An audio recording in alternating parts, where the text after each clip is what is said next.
باسم الآب والابن والروح القدس إله واحد آمين. حكايتنا النهاردة مع مديحة جميلة للصليب المقدس بمناسبة عيد الصليب. ودايما احنا في أي حاجة بنرشم الصليب، وعلامة الصليب بتدينا القوة والسلاح الغلبة. والمديحة بتقول: السلام للصليب سلاح الغلبة، والسلام للصليب قوة وعظمة، بعلامة الصليب تحل البركة.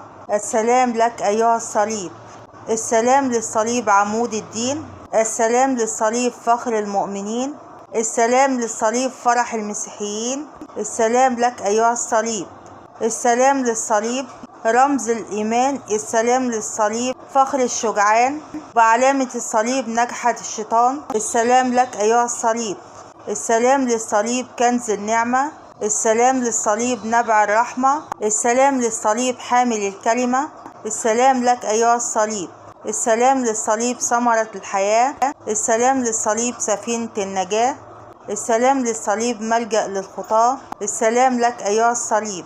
في الصليب نجد الفداء، حيث نبع الدماء والماء، وبدون الصليب ليس لنا رجاء. السلام لك أيها الصليب.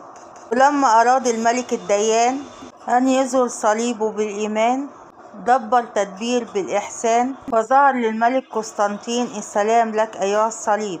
وبالصليب رجع آدم إلى الفردوس، وبالصليب هلك الملك دقلديانوس. السلام لك أيها الصليب. وبعلامة الصليب خلصت القديس ماري جرجس من سم الحياة.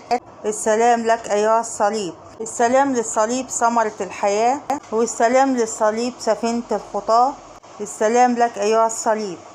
السلام للعذراء أم المسيح، تخلصنا من كل الشرور بقوة التسبيح. السلام لك أيها الصليب.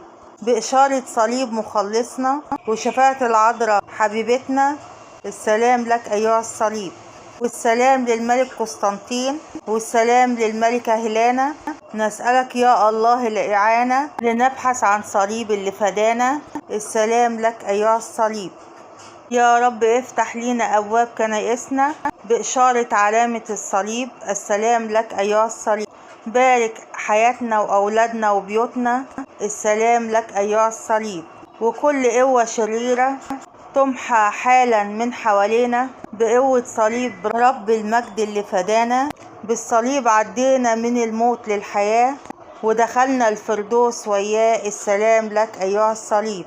على الصليب رب المجد فدانا، ودخل اللص اليمين معانا. السلام لك أيها الصليب. ولما الملكة هيلانا جابت الجنود تدور معانا على صليب رب المجد اللي فدانا.